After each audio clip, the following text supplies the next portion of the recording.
சுமந்திரனை பொறுத்தவரையில் சட்டப்புலமை உள்ளவர். அவர் பல விடயங்களை மிக நுணுக்கமாக கையாளுகின்றார். ஆனால் அரசியல் என்பது அவரை பொறுத்தவரையில் அது வெகு தூரம் என்றுதான் இப்போது வரைக்கும் கூறக்கூடியதாக இருக்கின்றது. இவ்வாறான சூழ்நிலை தான் வடமாகாணத்தில் நிலவிக் கொண்டிருக்கின்றது. உங்களுடைய மன ஓட்டம் புரிகிறது. CVK சிவஞானத்தின் அவசரம் தொடர்பில் நீங்கள் குறிப்பிட்டீர்களே, ஏன் அந்த இன்னும் ஒரு காரணத்தை ஏன் குறிப்பிடவில்லை என்று. இன்னும் ஒரு காரணம் என்ன? CVK சிவஞானம் அச்சப்படுவது எதனால்? அவர் இதுக்காக ஏன் அச்சப்படுகிறார் என்கின்ற சூழ்நிலையில் பரவலாக சமூக வலைத்தளங்களிலும் சிவில் சமூகங்கள் மத்தியிலும் இளஞ்செழியன் என்கின்ற ஒரு பெயர், முன்னாள் நீதியரசர் இளஞ்செழியனுடைய பெயர் உச்சரிக்கப்படுகிறது.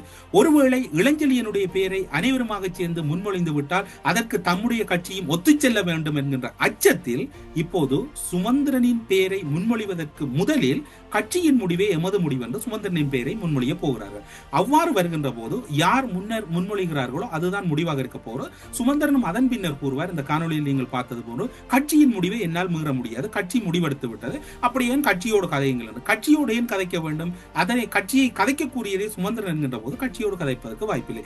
எனவே வடமாகாணத்தில் மும்முனை போட்டிக்கு அதிக சந்தர்ப்பங்கள் இருக்கின்றது. ஒருவேளை முன்னாள் நீதியரசர் இளஞ்செழியன் அவர்கள் அந்த களத்தில் இறங்குவாராக இருந்தால் நாங்கள் மீண்டும் ஒரு சட்டத்தரணியை நம்பி வடமாகாணத்தை கொடுக்க தயாரில்லை என்று அரசியல்வாதிகள், குறிப்பாக தமிழரசு கட்சியில் இருக்கக்கூடிய பலர் விமர்சனம் முன்வைக்கின்றார்கள்.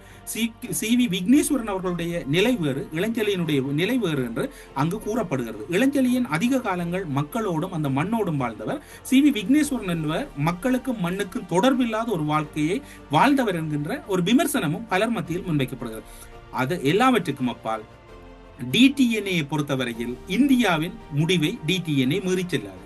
ஒருவேளை எல்லா விமர்சனங்களையும் தாண்டி DTNA ஒரு முடிவை எடுக்குமாக இருந்தால் அந்த இடத்தில் யார் முதலமைச்சர் என்பதை தீர்மானிக்க போகின்ற சக்தியாக மக்கள் மாறுவார்கள். எது எவ்வாறு இருந்தாலும் இன்று வாக்குகள் மக்களின் கையில் தான் இருக்கின்றது.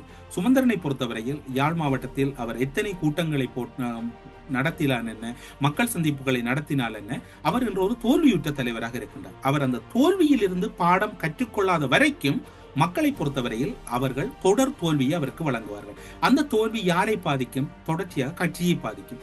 எனவே கட்சியை பாதிக்கின்ற போது அந்த கட்சியின் பாதிப்பு என்பது கட்சிக்கு ஒரு பெரும் நெருக்கடியை கொடுக்கும். அவ்வாறுதான் ஒரு தொங்கு மாகாண சபை அமைந்தால் கூட அதில் எல்லோரும் எதிர்பார்ப்பது போன்று தமிழரசு கட்சியின் CVK சிவஞானம், மஹிந்த ராஜபக்சவின் கட்சி, டக்ளஸ் தேவானந்தாவின் கட்சி, அங்கிருக்கக்கூடிய எதிர்கட்சிகள், அதாவது அனுரவை எதிர்ப்பதற்கு அனைவரோடும் நாங்கள் ஒன்று சேர்ந்தோம் என்று கூறி சுமந்திரனை முதலமைச்சராக்குவதற்கும் அதிக சந்தர்ப்பங்கள் இருப்பதாக கூறப்படுகிறது.